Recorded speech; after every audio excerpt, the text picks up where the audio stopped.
noite a todas e a todos.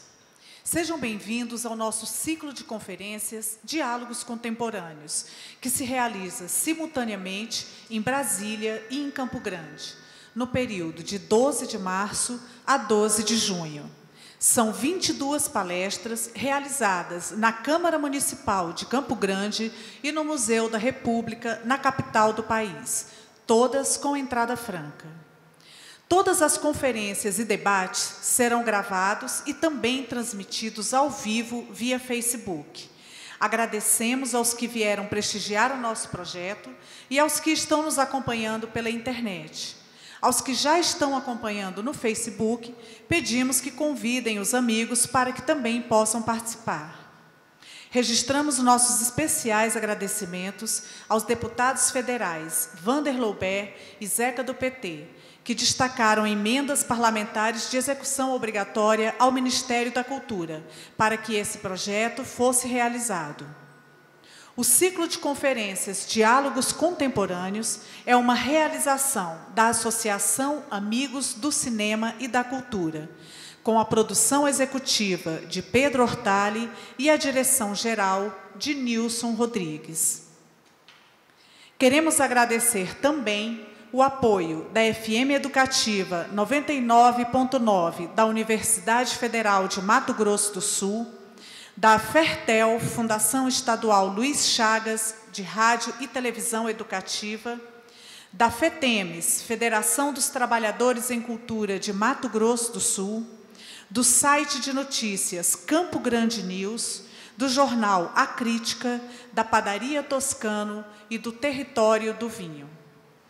Convidamos todas e todos para prestigiarem os demais debates que ocorrerão até o mês de junho, sempre às 19 horas, com entrada franca. A programação está nas redes sociais e no material gráfico distribuído na entrada da Câmara. Antes de iniciar a conferência, informamos que, ao final da exposição do palestrante, haverá o debate. Aos que quiserem participar, as perguntas deverão ser feitas por escrito. As nossas auxiliares estarão posicionadas e vocês podem levantar a mão e solicitar o papel para apresentarem suas considerações ou questões. Para o bom andamento do trabalho, lembramos também que temos 2 horas para a realização de toda a atividade. Portanto, as perguntas serão recolhidas até, no máximo, 15 minutos após a exposição do palestrante. Ao final, Inácio de Loyola Brandão autografará os livros. Pedimos a gentileza de desligarem os seus celulares. Para fazer a mediação do debate, convido para subir ao palco Maria Adélia Menegaso, professora aposentada da Universidade Federal de Mato Grosso do Sul, doutora em Teoria Literária e Literatura Comparada, Crítica de Arte e Literatura, curadora da Feira Literária de Bonito. O tema da conferência de hoje é A Cultura do Descarte, a Sociedade de Consumo e a Tragédia do Meio Ambiente. E para falar sobre esse tema, convido ao palco o escritor e jornalista Inácio de Loyola Brandão.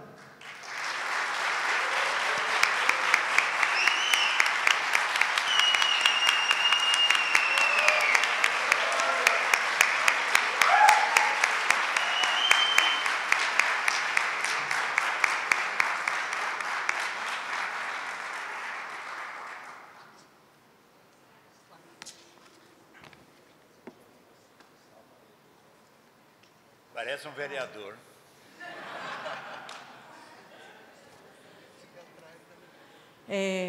Eu passo agora a condução da conferência para Maria Adélia. Bom, boa noite a todos. Muito obrigada pela presença e muito obrigada também à coordenação dos diálogos pelo convite que me fizeram. É uma alegria muito grande.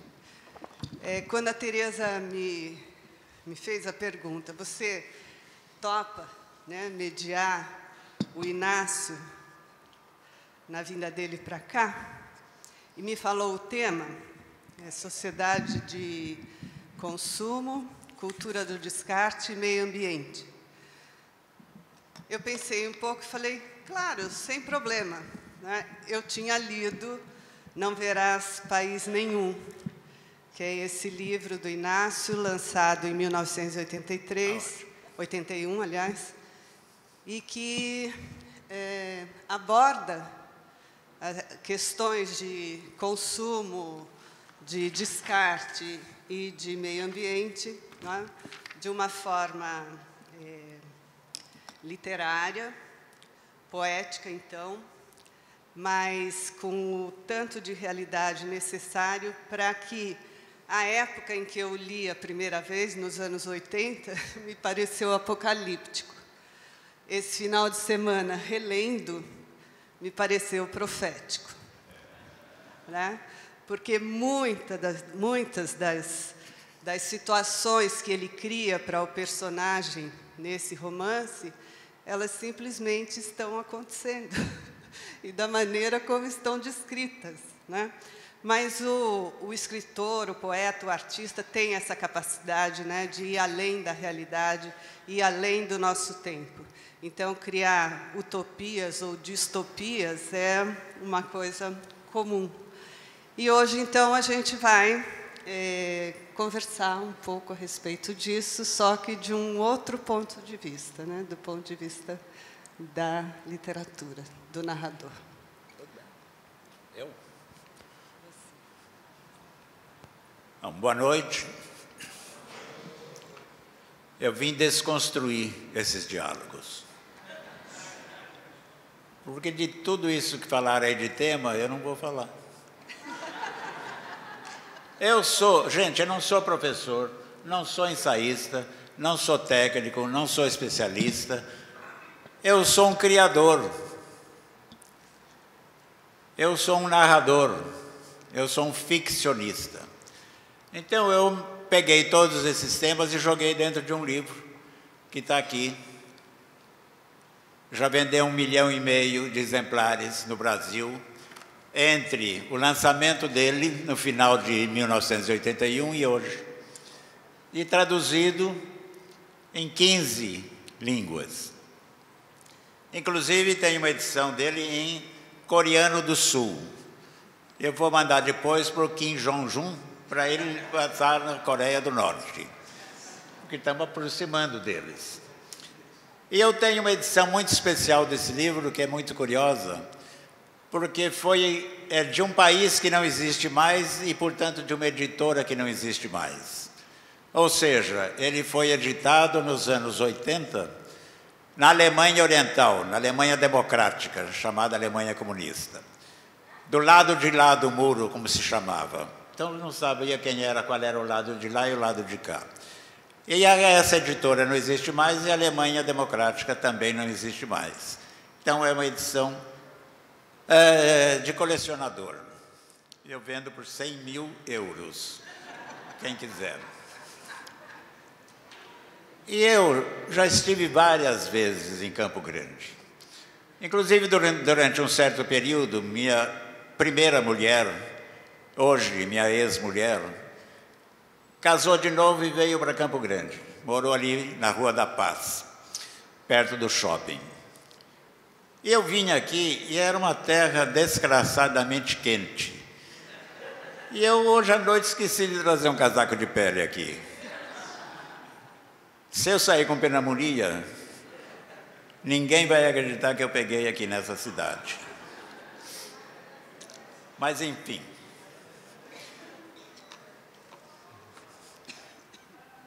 Eu nunca li. Eu vou falando. Minha conversa é a mais descosturada possível. Mas hoje eu vou fazer meio a meio. Vou lendo e vou falando.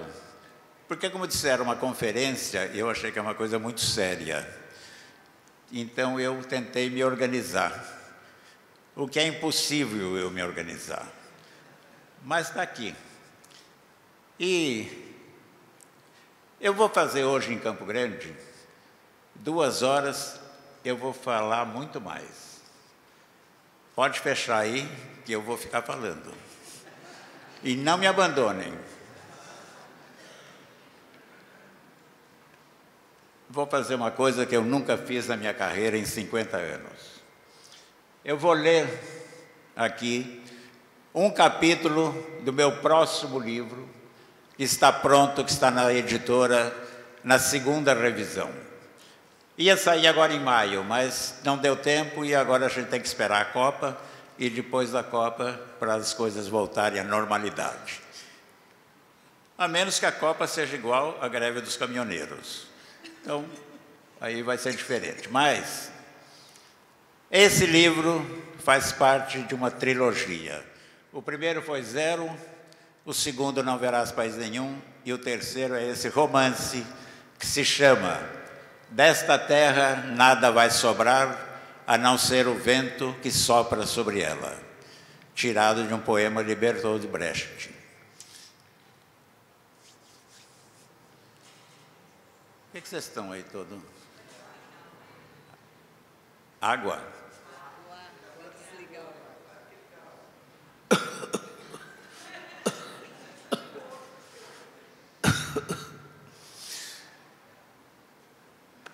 Certo dia, Daniel e André, que cresceram nessa cidade, e que inclusive eu acabei de falar com ele agora há pouco, André, Daniel, passei pela sua casa, está lá ainda.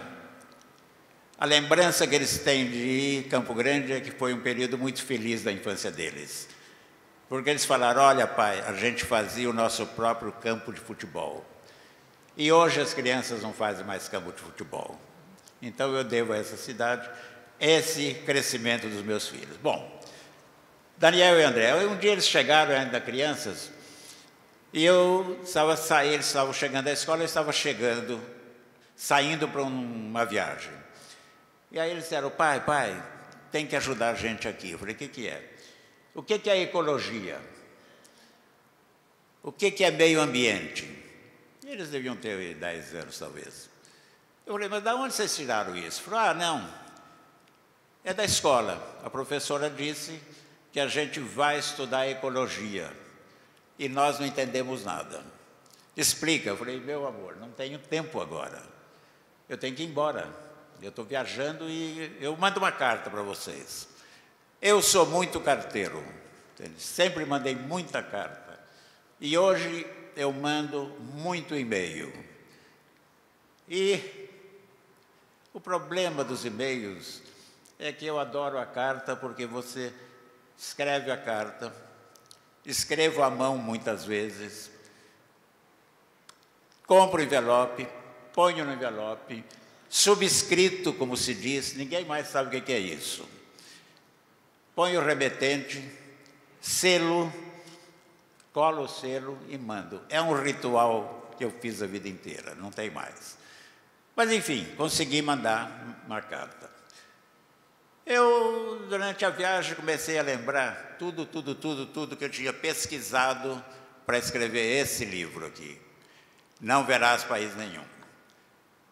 E aí comecei a dizer, olha, ecologia. Ecologia é uma palavra que vem do grego, oikos, casa, biologia, logos, estudo. Então é estudar a cidade, o bairro, o estado, o país, tudo, é o estudo de tudo, do ambiente, tudo que está em volta da gente, da necessidade de proteção das coisas, das mudanças, da poluição, da devastação, enfim, dessa série de problemas, do envenenamento dos nossos corpos, a modificação do clima, a morte dos rios e toda a vida que eles contêm, o problema do lixo, que é o grande problema da gente, as erosões da terra, a degradação dos oceanos.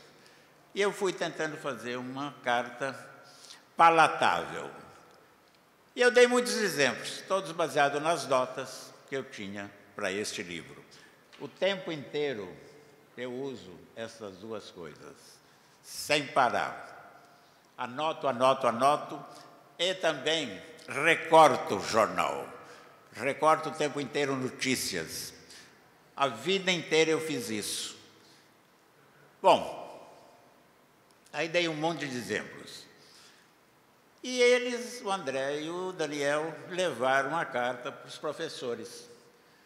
E o professor gostou da carta. E leu para a classe. E outros professores vieram e pediram a carta. Aí me perguntaram, podemos copiar? Eu falei, copia quanto quiser. Copiaram e distribuíram. E aí, eu lembro que tinha um momento nessa carta que tinha sido importante para mim, porque eu tinha sido do júri de um concurso de redação na cidade de Santana do Parnaíba, e nessa cidade corre o rio Tietê, que é ali na cidade um esgoto a céu aberto. E uma menina muito jovem, 12, 13 anos, tinha ganho com um título maravilhoso, que eu, como escritor, invejei esse título, que era queremos saber, quando o nosso rio vai parar de feder. Maravilhoso. E aí eu dei o primeiro prêmio para essa menina. Bom, isso se passou há 40 anos. E o rio continua fedendo. Igual o Tietê continua fedendo em São Paulo. Essa carta foi distribuída no colégio, e essa carta chegou um dia nas mãos de um editor do Círculo do Livro, que já não existe mais. Eles me chamaram e disseram, nós vamos fazer o aniversário. Você não quer aumentar? Você não quer escrever um manifesto verde? Você não quer ampliar para a gente dar isso como brinde? E aí eu comecei a trabalhar. Comecei a trabalhar, publiquei, e eles deram 100 mil exemplares para o público, para os leitores do Círculo. Hoje, o Manifesto Verde, que está aqui, é um dos livros mais adotados em escolas, pelo menos de São Paulo. Ele foi redesenhado pelo Guto Lacaz, que é um grande desenhista, um grande designer brasileiro. E é um livro muito bonito, você pode ir vendo. E tem uma edição atrás da outra. Tinha muitos dados, esse livro é para o fundamental e para o médio. Tinha muitos dados que me vinham do tempo do ginásio. Eu estou falando isso porque minha carreira literária foi feita por professores. Eu tive 5, 6 ou 8 professores incríveis, que eram instintivamente videntes, ou proféticos, ou seja que lá, ou que sabiam ensinar. Um desses professores foi Dona Maria Vilaça Correia Leite, Dona Mariquita. Falar isso vocês não têm ideia. Dona Mariquita, professora minha no ginásio de Ciências Naturais ou Biologia, era simplesmente a mãe de Ruth Cardoso, que é de Araraquara, da minha terra. Ruth Cardoso, que todo mundo conhece, como a única primeira-dama que teve realmente consciência do que era ser primeira-dama nesse país. Alfabetizou 5 milhões de crianças. E ela, um dia, falou uma coisa curiosa para nós. O corpo humano é constituído 70% de água. Aí eu falei, bom, a gente é um filtro, a gente anda com água, água, água. E aí ela explicou. E também, ela e o professor de Química, o Machadinho, nos deixaram perplexos com uma afirmação que me pareceu maluca. Os dois disseram, a água do mundo pode acabar. A água do mundo vai acabar. Os cientistas estão prevendo isso. E aí isso está escrito num caderno que eu guardei por anos e anos e anos. Eu guardo tudo isso. Outro dia eu fiz um levantamento, eu e minha mulher, fizemos a reforma no apartamento e começamos a achar cadernetinhas, cadernos, essas coisas, caixas. Eu juntei tudo numa série de caixas. São 5.912. Alguns eu olho e não tenho ideia do que eu escrevi lá. E outros ainda eu entendo e sei por que eu escrevi. Mas num eu assinei, coloquei o seguinte: existe perto de 1 bilhão de quilômetros cúbicos de água. 1,5 milhão de quilômetros cúbicos de água na Terra, sob a forma líquida, congelada, nos oceanos, lagos, rios, geleiras e no subsolo. Quanto que é isso? Eu não tenho ideia, ninguém tem ideia. E ainda mais eu era meio criança, quase adolescente, e um dia também eu quis saber, não me lembro, quanto de água tinha no poço do Tito, o dono do bar. No bairro que eu morava, em Araraquara, não tinha água corrente, tinha água de poço. E o bairro, isso era no começo dos anos 50, Araraquara, que é uma cidade que hoje tem 200 mil habitantes e é uma cidade desenvolvida. E eu também lembro de uma outra coisa, os fiscais sanitários e algumas professoras andavam pelos bairros para ensinar que não se devia lavar calçada e também nem beber água do poço sem ferver. E todo mundo ria deles, mas eles já sabiam coisas. Poço, para mim, era um mistério. De onde que vinha aquela água fresca? Décadas mais tarde, já cronista, talvez 2014, na famosa crise hídrica, porque o Alckmin nunca leu que a água ia acabar, e nunca acreditou que a água ia acabar, e no fim a água racionou e a água estava acabando. Inclusive tinha essa palavra linda, crise hídrica e volume morto. Volume morto é o que está na cabeça daquele pessoal em Brasília. Bom, eu um dia andando por São Paulo, durante a crise, vi uma empregada lavando a calçada. E aí falei, poxa, moça, você não sabe que falta água, está racionando, que a água é uma coisa pouca, que tem que cuidar, que vai acabar? Ela virou assim, o que que o senhor tem com isso? A minha patroa mandou lavar a calçada, eu vou lavar a calçada. E então, não se meta. E aí, a patroa, que estava ouvindo ali, se materializou. O que o senhor tem com isso? Está uma crise, minha senhora. Está a maior seca, não tem água, a gente precisa economizar. Mentira desse governo, que quer só aumentar o preço. Se o senhor quiser economizar, economiza na sua casa. Pago pela água, posso pagar, gasto quanto eu quiser. E bom dia, não se meta onde não é chamado. Quer dizer, é muito difícil formar uma consciência das coisas. A gente consome água sem parar. E além do mais, eles lavam a calçada e jogam as folhas para dentro dos bueiros, e os bueiros entopem, e aí quando vem a chuva é aquela inundação. Eu moro num bairro bom de São Paulo, Pinheiros, e tem uma esquina que fica um tanto assim de água e não passa nem carro. Bom, eu comecei essa conversa, vocês estão me perguntando, por que você começou essa conversa? E por quê? Porque eu queria falar da minha professora. Eu tive aos 9, 10 anos a primeira noção do que era meio ambiente, do que era esse problema. Essas coisas não existiam, essas palavras. Um dia, a professora Lourdes Prada e a professora Ruth Sinini, que davam aula, as duas me ensinaram a ler e a escrever. A Lourdes Prada morreu há 1 mês atrás, com 90 e tantos anos. A Ruth ainda está viva. E as duas eram fantásticas. Bom, e, aliás, você imagine, eu tenho 82 anos. Parece 98, mas é 82.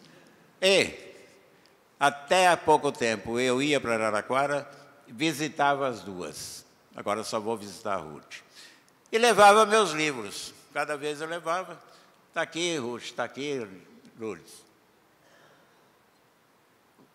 Elas moravam perto. E aí depois eu ligava, eu passava e falava, gostaram? Gostei, gostei. Mas o menino escreve umas coisas estranhas. Mas eu gosto. O menino é cheio de fantasia. Eu tinha 75 anos e era um menino ainda. E quando eu ia sair, ela dizia assim, mas o menino ainda comete errinhos de linguagem. A professora nunca desapareceu de dentro dela. E isso era uma coisa que eu achava comovente. Já meio nebulosa, a Lourdes acabou de morrer. Bom, um dia a Lourdes chegou na classe e falou, acabou, ninguém mais vai brincar no rio. Chega.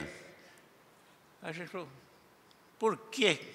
Foi uma paulada na cabeça da gente. Não entendemos. O rio era a brincadeira.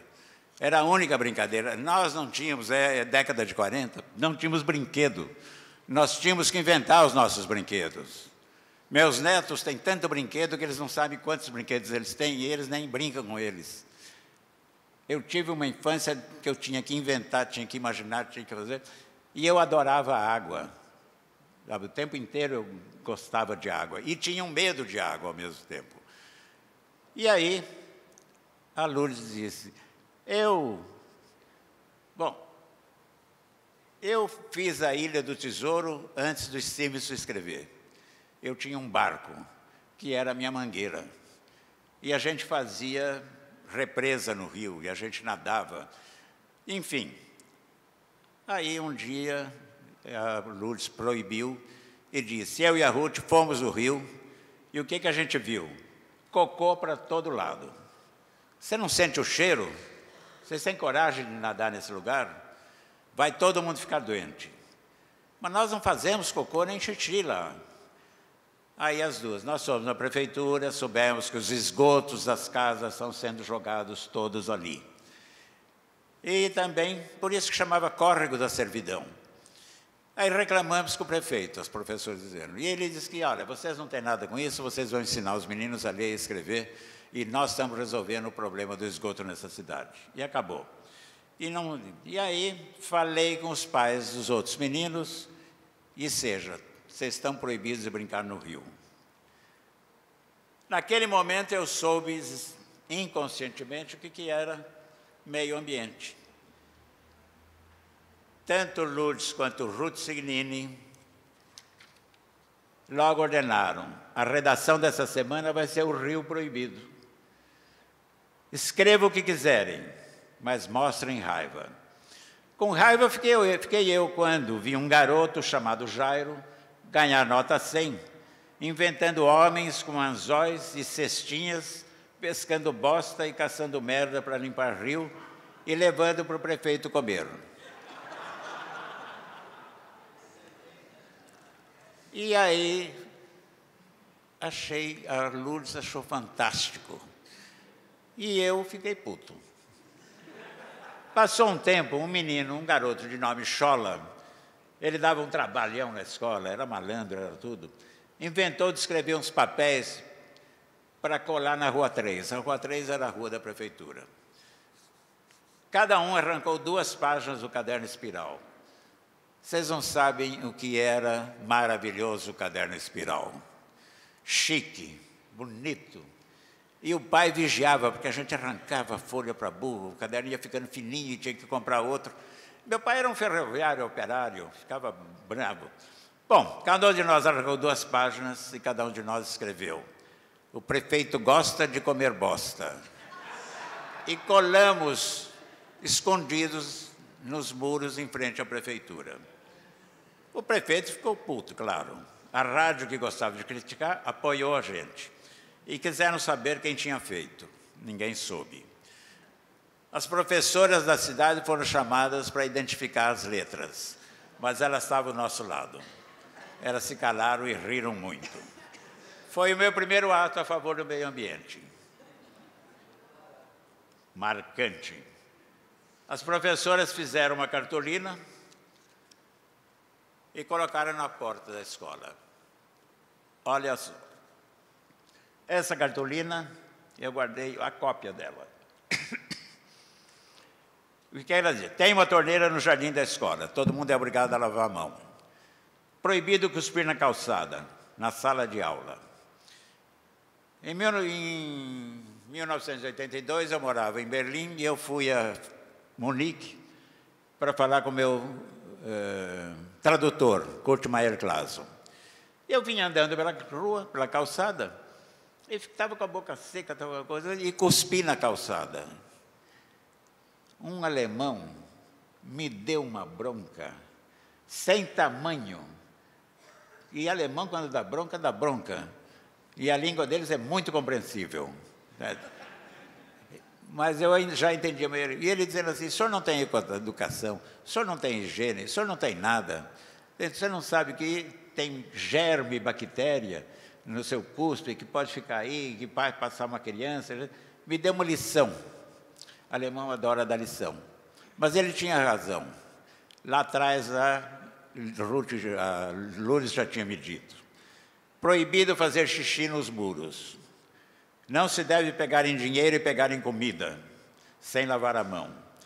Não andar descalço perto de chiqueiro de porcos. Era uma época em que todo mundo criava porco e os chiqueiros eram lamaçais. Lavar as frutas antes de comê-las. Não deixar vasilhas no quintal cheias da água da chuva, para que nelas não se criem mosquitos. Eu estou falando de 40, essa professora. Para as mães, Ruth e Lourdes mandavam bilhetes. Ferver sempre o leite comprado, seja do laticínio, seja das carrocinhas de rua. Ferver e depois filtrar a água que sai das torneiras. Ao dar a comida e água aos pobres, lavar e escaldar pratos, copos, xícaras e talheres. Não era preconceito. Era uma época em que, por exemplo, tinha muita tuberculose, contágio com as coisas. Outras escolas copiaram os cartazes. Formava-se o quê? Uma consciência ambiental. Havia um garoto mimado, chatinho de fazer dó, que levava sempre uma tesoura na escola. Ele costumava cortar flores e cortar a horta da escola. Já tinha horta na escola. E a professora dava-lhe uma bronca, não adiantava nada. Um dia ela chamou a mãe e disse, olha, seu menino vem com uma tesoura e não sei quem deu essa maldita tesoura, ele está cortando tudo. A mãe disse, eu dei. E a senhora não tem que se meter na educação do meu filho. Ela disse, mas por que a senhora deu uma tesoura? Ela disse assim, meu filho só fica quietinho dentro de casa se eu dou tesoura para ele cortar tudo. Ele já cortou todo o nosso jardim, ele já cortou toda a nossa grama, ele já cortou todas as goiabeiras. Não ficou uma fruta, uma coisa. Mas ao menos ele fica dentro de casa e não vai para a rua com aqueles malandros, aqueles vagabundos, com aquela coisa. Isso ficou na minha cabeça e eu escrevi um livro infantil em 1989 chamado O Homem que Espalhou o Deserto, que já foi traduzido para o espanhol. E esse menino acaba sendo aumentando até ser um madeireiro e ele desmata tudo e ele traz o deserto para o país. O que eu estou falando é o seguinte, que eu estou contando e vocês estão sabendo. A minha ficção é sempre baseada na realidade e nas loucuras que eu percebo. Bom, passaram muitos anos. 1970, recém-casado com a Bia, que morou aqui, que a Tereza conheceu. Eu até gostei de uma mulher daqui.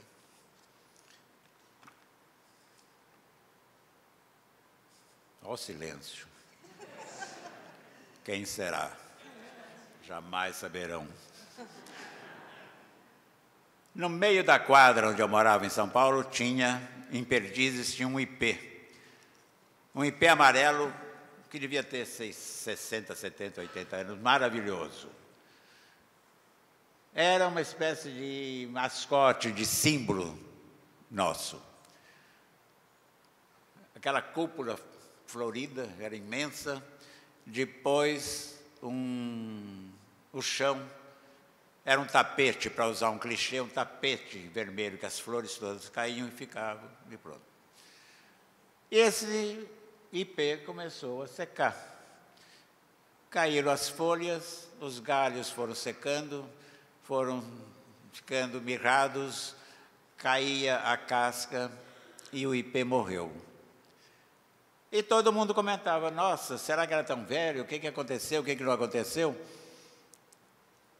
Um dia de manhã, eu levanto muito cedo, eu começo a escrever às 5 da manhã, quando eu tenho um projeto, e vou até às 10, 11. Nessa manhã, na padaria, um grupo de pessoas, homens e mulheres, conversando sobre o IP, o padeiro falou, olha, todo dia que eu chego aqui às 4h30, 5 horas, tem aquela mulher dos 67, nunca esqueço esse número, estava lá regando o IP. A gente falou, tudo bem, estava regando, precisa de água. Ele falou, mesmo na chuva. E isso deixou a gente meio intrigado, desconfiado. Eu tinha 2 grandes amigos na Universidade de São Paulo. Um que foi um professor excepcional, Aziz Absaber, que era chamado geógrafo humanista, e a outra era a professora Nanusa Menezes, que era do Departamento de Botânica, e também uma dedicada à causa. Ela está com 84 anos hoje, é especialista em anatomia das plantas, e é a maior defensora do Parque Nacional da Serra do Cipó. Consegui ligar para os 2, falei, contei o caso, eles mandaram um técnico que fez a biópsia da árvore, eu não tenho outra palavra. Tirou lá os elementos e confirmou, a árvore foi envenenada. A árvore foi morta. A gente ficou assim e resolvemos ir na casa da mulher. E ela nos atendeu gentilmente, uma mulher de 60 e poucos anos, muito elegantinha, cabelos platinados, um tailleur Chanel. De modo eu entendo, porque eu trabalhei 15 anos na revista Vogue, gente. Vocês não sabem o que é trabalhar com modelo. Enfim, aí a gente conversou com muito jeito, falou, olha, o IP morreu e tal, a gente acabou descobrindo, foi envenenado, e a senhora foi vista e tal. A senhora matou esse IP? Ela falou, claro. Aí a gente falou, mas como? Por quê? E eu nunca mais esqueci, porque essa maldita árvore sempre sujou a minha calçada com essas flores desgraçadas. Se a árvore é maldita e a flor é desgraçada, tem algo muito errado no mundo. E isso ficou na minha cabeça. Entende? Tem sempre um momento em que alguma coisa fica na minha cabeça. E ali é o ponto de partida. O que aconteceu daí em diante? Aquilo soou mal, coisa. E eu fiquei pensando na árvore. Por quê? Gente, eu sou neto de um marceneiro. Meu avô, a vida inteira trabalhou, fazia móveis na cidade de Matão, ao lado da cidade de Araraquara. Era o melhor marceneiro que tinha. E ele me levava, às vezes, ao mato, a um bosque. E quando ele derrubava uma árvore, porque ele tinha que derrubar a árvore para produzir, não tinha madeireiros na cidade para ele comprar, ele tinha que preparar a madeira. Ele me levava e ele cuidava para que a árvore caísse de uma certa maneira, protegia em volta. Então. Esse avô, eu tive um grande problema com ele, que me fez uma culpa imensa. E eu escrevi um livro sobre ele, que se chama Os Olhos Cegos dos Cavalos Loucos. Esse avô construiu, em 1912, no interior, num lugar sem ferramentas e sem eletricidade, um carrossel. Mas esse é outro assunto. Esse é outro livro e essa é outra história. Eu posso voltar outro dia, outra vez aqui. Mas ele... Aliás, esse livro, eu levei 60 anos para escrever. Dos 20 até os quase 80... eu tentava e nunca consegui. E o dia que eu consegui escrever, é o livro onde eu peço desculpa ao meu avô por o que eu fiz, e eu sonhei com ele. Bom, aí eu acompanhava ele no bosque e tal, e aí, um dia o que ele fez? Abraçou uma árvore. Ficou abraçado. Eu falei, o que você está fazendo, vovô? Está louco? O que é? Ele falou, não, hoje eu estou meio melancólico. Melancólico era uma palavra que se usava muito, e se usava também para depressão. Eu estou triste, eu estou meio fraco, eu estou sem vontade, desanimado. E sempre que eu estou assim, eu abraço uma árvore, e ela me passa a sua energia. Eu falei, meu avô está louco. E aí ele falou, é uma coisa que vem de baixo, vem da terra, e vem do céu e do sol. Então isso tudo passa para mim. Mais tarde, isso foi em 46, eu tinha 10 anos. Nos anos 70, quando eu estava pesquisando para o Não Verás País Nenhum, eu lendo Tratado das Histórias das Religiões, de Mircea Eliade, um grande especialista, eu li o seguinte trecho: a árvore regeneradora. O fato de se tocar ou se aproximar das árvores, como o fato de se tocar a terra, é benéfico, fortificante e fertilizante. Acredita que eu fiz isso muito tempo e funcionava. E esse, abraçar também a árvore, está no meu romance Dentes ao Sol, que se passa em Araraquara, onde eu nasci, que é o meu livro favorito e meu maior fracasso. Todo mundo fala de Zero, todo mundo fala de Não Verás, ninguém fala de Dentes ao Sol. A literatura é isso. E eu depois fui fazer a revista Planeta e eu entendi outras coisas a respeito da árvore e da árvore sagrada. Os altaicos, um povo que viveu entre a Mongólia e os Urais, acreditavam que no umbigo da terra cresce a árvore mais alta, pinheiro gigante, cujos ramos se erguem até a morada de Ai-Ugan, que quer dizer, cresce até o céu. Muitas vezes a árvore encontra-se no topo da montanha, no centro da terra. Então, o sagrado da árvore ia penetrando mais dentro de mim. A árvore é um símbolo que equivale ao poste cósmico, que sustenta o mundo e se acha no meio do universo. Depois, na mitologia chinesa, a árvore miraculosa cresce no centro do universo, num sítio onde deveria encontrar-se a capital perfeita. A capital perfeita reúne as 9 nascentes e os 9 céus. Bom, depois daquela frase maluca da Mulher em Perdizes e dessas leituras e leituras, eu comecei a perceber que cada vez que eu lia jornal, as notícias sobre poluição, devastação e etc, tudo relacionado à natureza e ao meio ambiente, iam como que se iluminava, sabe, uma coisa assim? Eu sou meio obsessivo, eu sou meio alucinado. E eu fui recortando, e eu fui escrevendo. E notícias como essa. Um prefeito da cidade paulista de Embu das Artes, ofereceu aos amigos dele, aos correligionários políticos, aos puxa-sacos, uma passarinhada. Ele sacrificou simplesmente 2.400 tico-ticos, rolinhas e sabiás. E ficou por isso. No noroeste do Paraná, na década de 70, milhares de formigueiros ocuparam todos os pastos, acabaram com a vegetação, expulsaram o gado, resultado de uma erosão provocada pelo mau uso do solo. No Vietnã, durante a guerra, milhões de toneladas de desfoliantes, napalm, acabaram por acabar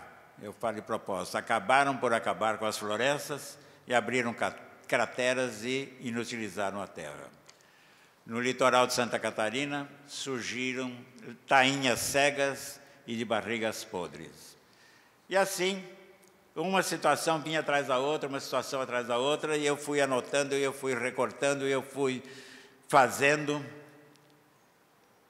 e recolhi 4.000 recortes, caixas e caixas. E nesse momento aí, devastação no Brasil, o próprio governo, as madeireiras, entende? Os caminhoneiros, os caminhões de madeira, todas essas coisas. E um dia eu falei, eu tenho o tema, cadê o livro? E que livro é esse? Que livro que eu posso fazer? Em que momento? Tá. Só que quando você tem o tema, gente, as palavras vêm. E aí eu iniciei. E eu lembrei, então, de um conto que eu escrevi na década de 70, que estava numa gaveta. O Homem do Furo na Mão. Leu? O Homem do Furo na Mão. Está aí dentro, está aí. Eu trabalhava na Editora Abril num certo período, e era um período que eu passei para uma revista chamada Realidade, que foi das mais importantes desse país, mas ela estava no fim, por causa da censura. Era tempo ainda da ditadura, nos anos 70, e a censura era brava, você não podia fazer nada, e a revista foi morrendo aos poucos, e ninguém conseguia salvar. Eu estava naquela redação há 3 meses e não tinha feito nenhuma matéria. Era um tédio naquela redação. Me dá uma caneta. E um dia, eu estava na redação, li todos os jornais, e peguei uma caneta e fiquei, sabe, saco cheio. Você fiquei assim. Nem tonto.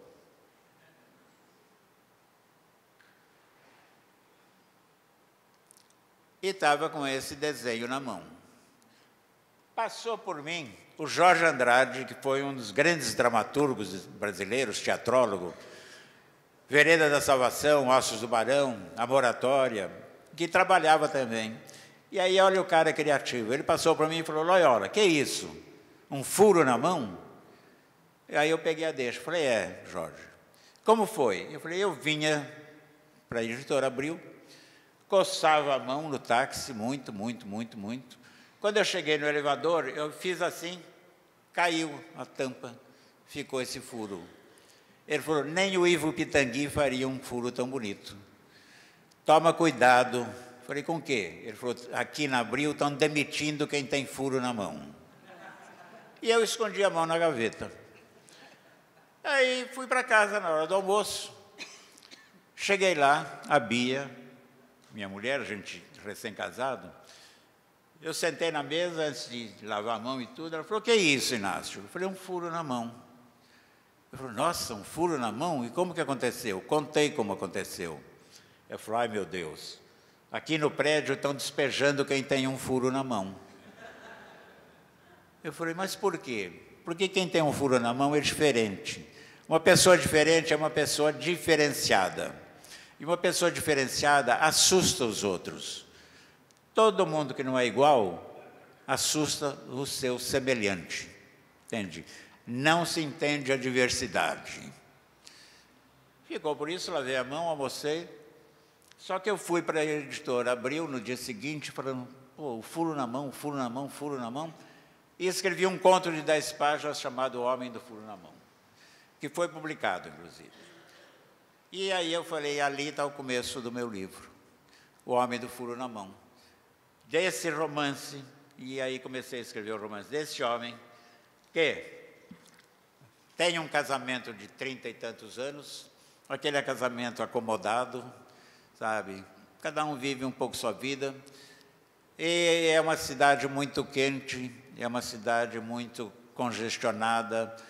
E essa cidade não tem nenhuma árvore. Essa cidade não tem mais nenhuma água. E essa cidade é caótica, e essa cidade é congestionada. E aí começou a surgir, não verás país nenhum. E aí eu falei, mas essa cidade existe num futuro. Quando? 1910, 2020, 30, 40. Já querem que termine? Não, mas já tem um monte de perguntas. As perguntas é depois das 10.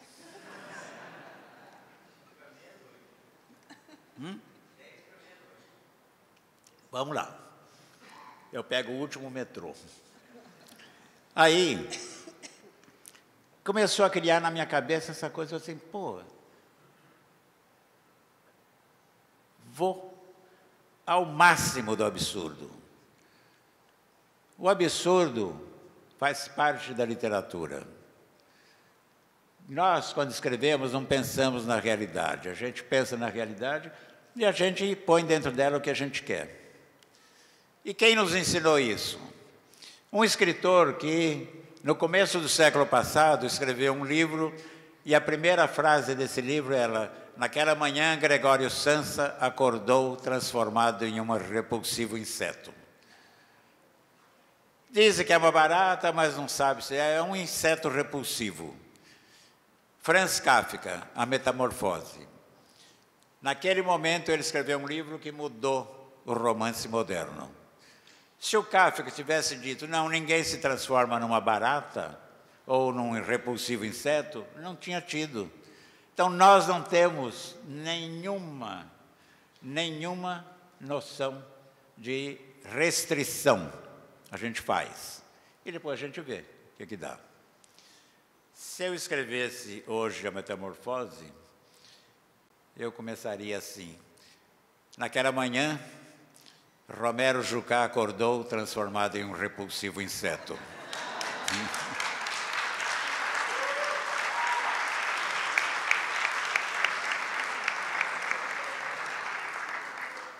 Ou o contrário. Naquela manhã, um repulsivo inseto acordou transformado em Romero Jucá. Bom, aí começou a delinear na minha cabeça um livro. E eu tenho que ter um personagem. Quem que pode contar essa história? Um professor de história, aposentado compulsoriamente. E esse professor tem uma mulher, Adelaide, que muito modesta, muito recatada, sempre assim, com vestidos compridos e toca piano.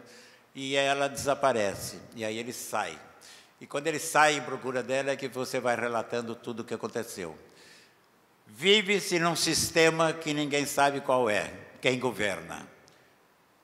Se alguém souber quem nos governa hoje, eu pediria que me contasse.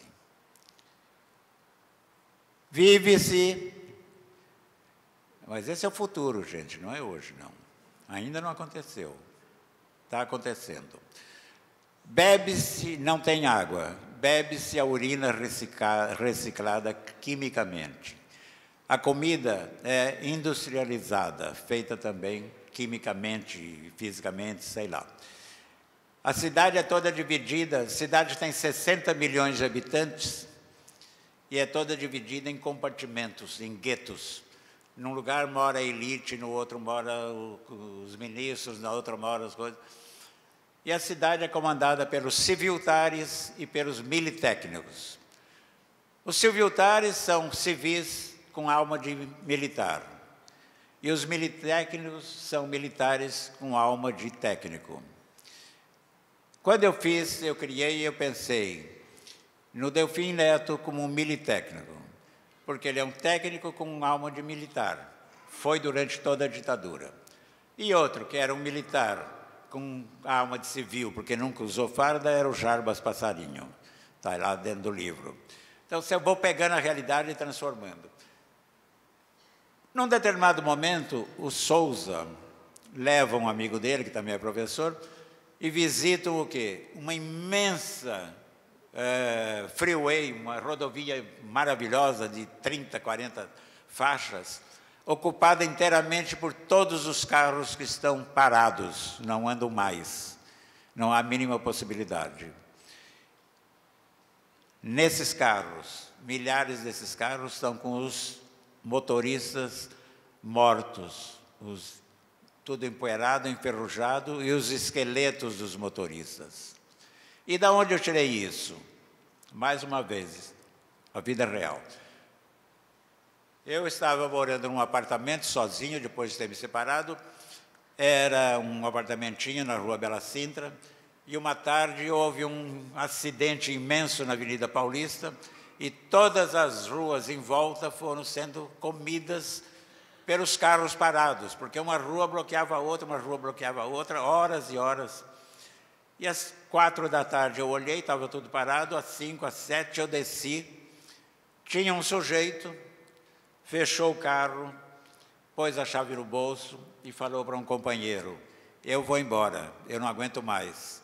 Eu vou deixar o carro aqui, amanhã eu venho buscar. Não quero ficar louco. E aí o companheiro falou: mas e se levarem o seu carro? Ele falou: pouco me importa. Você não vai embora também? Ele falou: eu morro, mas eu não saio de dentro do meu carro. Que é uma coisa que hoje acontece. Eu vejo as coisas. Os caras estão 7 horas numa fila no posto com gasolina para pôr gasolina. Isso do lado da minha casa. A coisa andando, vai para o inferno. Eu vou andar com esse carro a hora que vier a gasolina, senão eu vou andar a pé. Então, nós estamos malucos. E essas situações vão se desenrolando. Lixão. O lixo domina tudo. Só que já está fora da cidade, porque a cidade é fechada por uma barreira eletrônica. Esses 60 milhões de pessoas vivem nesses seus bairros, não pode sair do bairro, tem que ter fichas especiais para sair dos bairros. Tem roubo d'água, tem corrupção de água que vende, que cobra. Enfim, as pessoas morrem com o sol, as pessoas têm as doenças mais estranhas, as pessoas mudam de cor, as pessoas perdem os cabelos, as pessoas perdem os olhos e tudo mais. Chegou um momento que eu não aguentava escrever o livro. E eu não aguentava. E eu olhava e a coisa ia piorando na minha cabeça e no meu futuro. E eu tinha certeza de que ninguém ia aguentar ler esse livro. Parei e reescrevi, colocando algum humor dentro dele. É um humor negro, é um humor louco, é um humor mórbido, mas é um humor para chocar, é um procuro. Bom, ninguém sai de casa. E um dia o Sousa encontra, depois que a mulher desaparece, ele encontra caixas e caixas. Essa mulher era recatada ao extremo, que eu disse, fechado, vestido fechado, saia lá embaixo, na canela e tal. E ele encontra um baú cheio de vestidos sensualíssimos, como se ela tivesse sido uma odalisca, uma bailarina oriental, cheio de joias e brilho e de tudo mais. E eu não explico, fica na cabeça do Sousa quem foi a mulher que ele não conheceu, porque muita gente não sabe com quem que está vivendo, anos e anos, seja homem, seja mulher. A minha ideia é escrever um outro livro da partida da mulher, da partida da Adelaide, mas isso é para o futuro. Esse episódio eu fiz baseado numa... Mas essa gente corre, tudo isso é pergunta?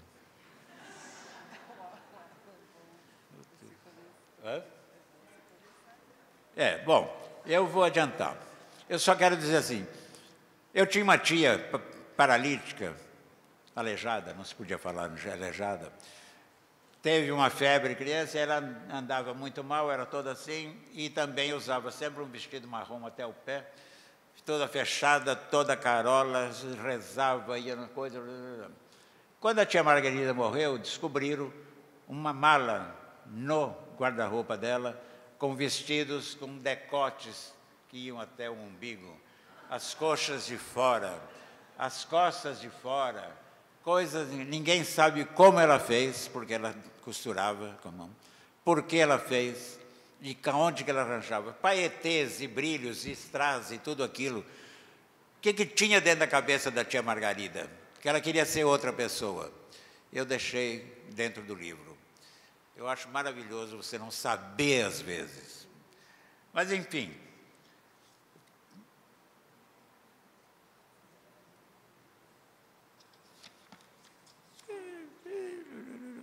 Tem uma coisa que eu gosto, a Casa dos Vidros d'Água.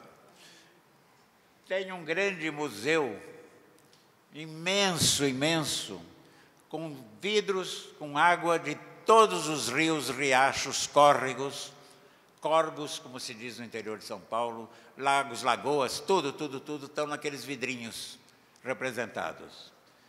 E é um museu sagrado. Só que um dia as pessoas sedentas, desesperadas, vão lá e quebram tudo. É um dos capítulos que eu gosto mais dentro desse livro, que é esse desespero, coisa. Aonde nasceu isso? Quando criança, eu fui com meu pai ao Museu do Ipiranga. E na escadaria do museu tem vidros imensos com águas de todos os rios de São Paulo. Cresci, casei, levei meus filhos ao museu e eles falaram, o que é isso? Aí mostrei e contei que é a história de coisa. E mais tarde, levei meus netos ao museu e tive que explicar a coisa. Eu falei, pô, tá aí. E aí, estou mostrando isso para ver como é que trabalha a imaginação e a fantasia. Qualquer um de vocês pode escrever, gente. É só ter olhar.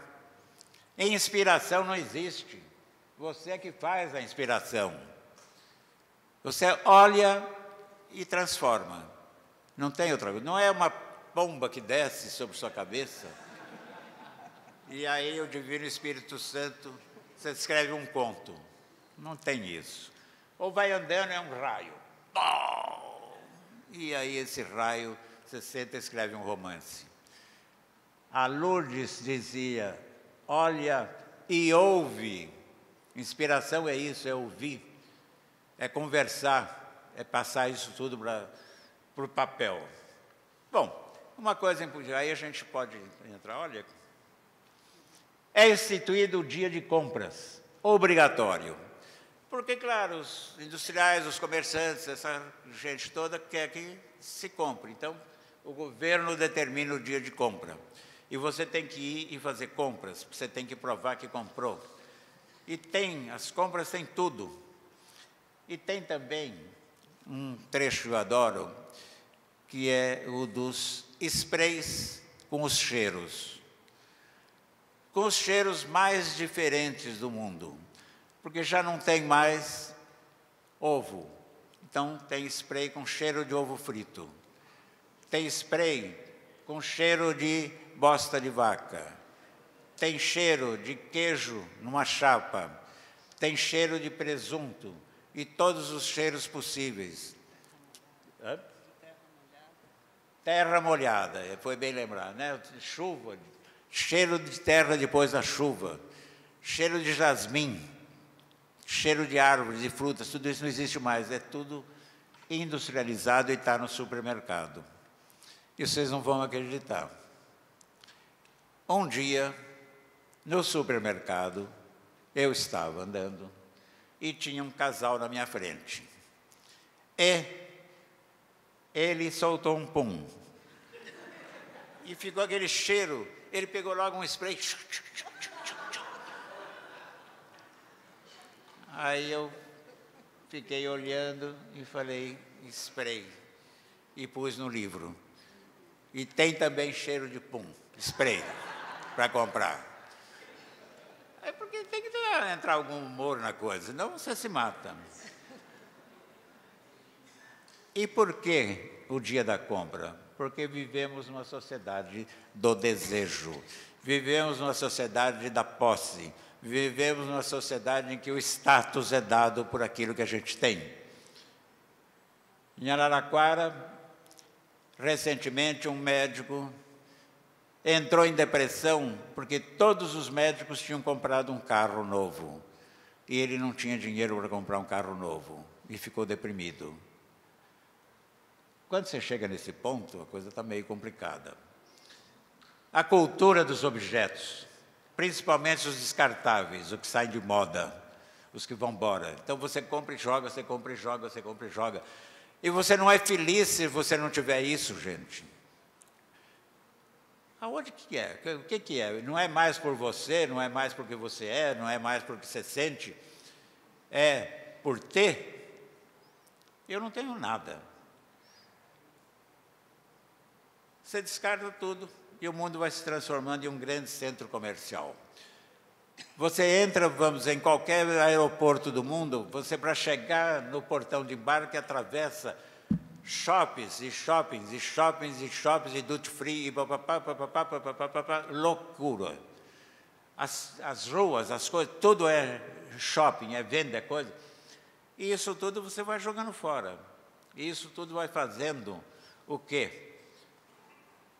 Um amontoado. É uma civilização vazia que internamente precisa se firmar comprando. Sociedade dos industrializados, do descarte, da produção intensa de lixo que leva aos lixões, que adota o plástico, aos combustíveis que poluem, ao gás das geladeiras, às hidrelétricas que matam os rios, os alimentos artificiais, os fast foods. Eu tenho andado no Brasil e eu não estou preocupado, não, mas eu estou fascinado com o tanto de gente gorda. Gente gorda, cada vez bundas enormes, né? E barrigas enormes, coisa. No Nordeste eles estão ficando obesos.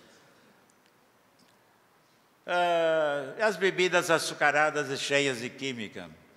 A validade de tudo diminui gradativamente e tudo perde o valor, esgota-se rapidamente. É preciso comprar outro, é preciso comprar outro, é preciso comprar outro. Ai, ai, tudo é vigiado. Bom, olha a literatura. Tudo que eu inventei, o aquecimento, que nos anos 80 ainda não era isso que é hoje, está aí. A água está faltando. Nós já estamos de novo com um problema em São Paulo e em várias outras cidades.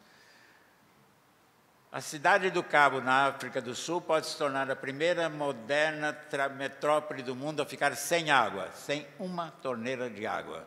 E é um lugar onde tem uma grande preocupação com o meio ambiente. Consome-se, consome-se. Mas eu quero chegar num ponto.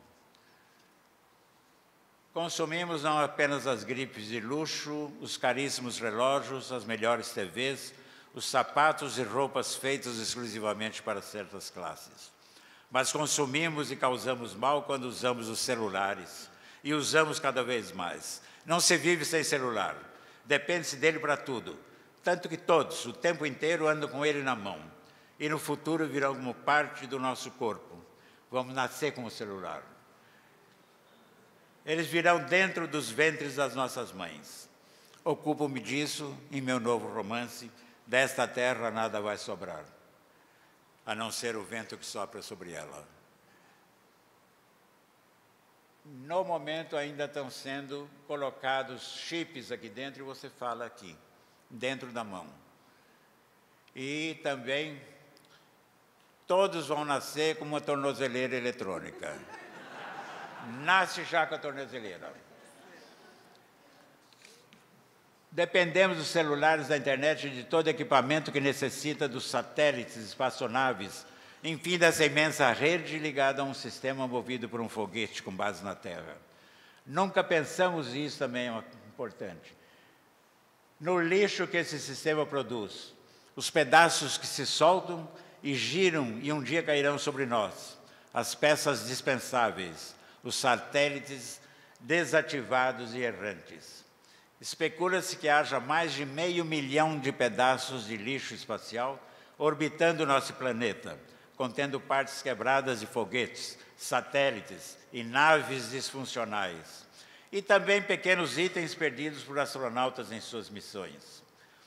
O peso de tudo isso já está calculado em mais de 7.600 toneladas. O perigo do lixo espacial não pode ser ignorado. O maior perigo desses lixos é que eles podem se chocar com satélites ativos e acabam por destruir aqueles que estão em perfeito estado. Outro dano seria para as naves espaciais tripuladas, uma vez que voam a uma velocidade de 30.000 km/h.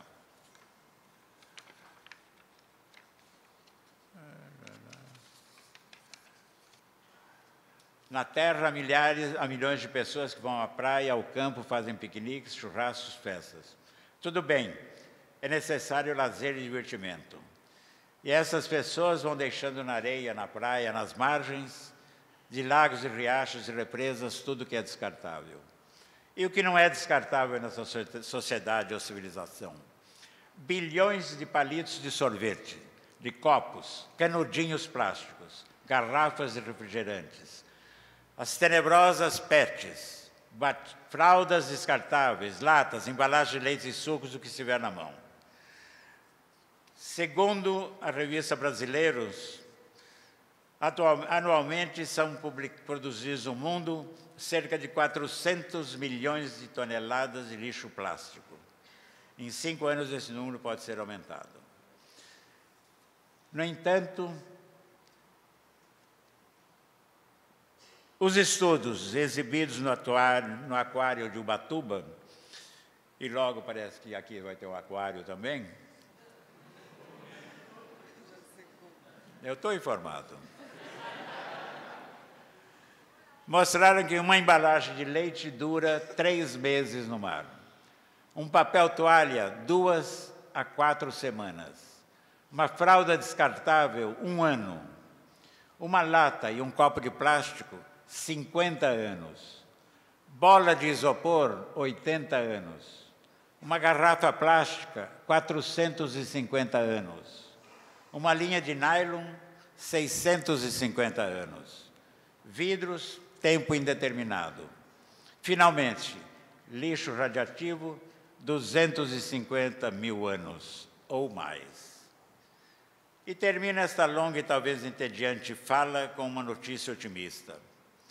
Muita gente viu, e como eu, quase chorou, ou mesmo chorou, ao ver o vídeo feito por uma equipe, eu não sei se foi em Costa Rica ou no Havaí, de cientistas fazendo uma dramática e angustiante procedimento médico para retirar um objeto de dentro do nariz de uma tartaruga. Ninguém sabia o que era, apenas que o animal estava incomodado e as tentativas doíam e a narina começou a sangrar.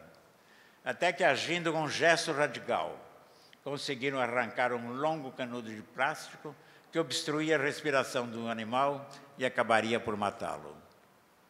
No momento em que o alicate do cirurgião puxou de vez, se viu que era um canudo plástico. Houve uma manifestação de alegria e de revolta. Aquela tartaruga foi salva. E os outros animais, seja qual for, da fauna marítima que matamos ao jogar o lixo na água. E se amanhã os canudos estiverem em nossas narinas?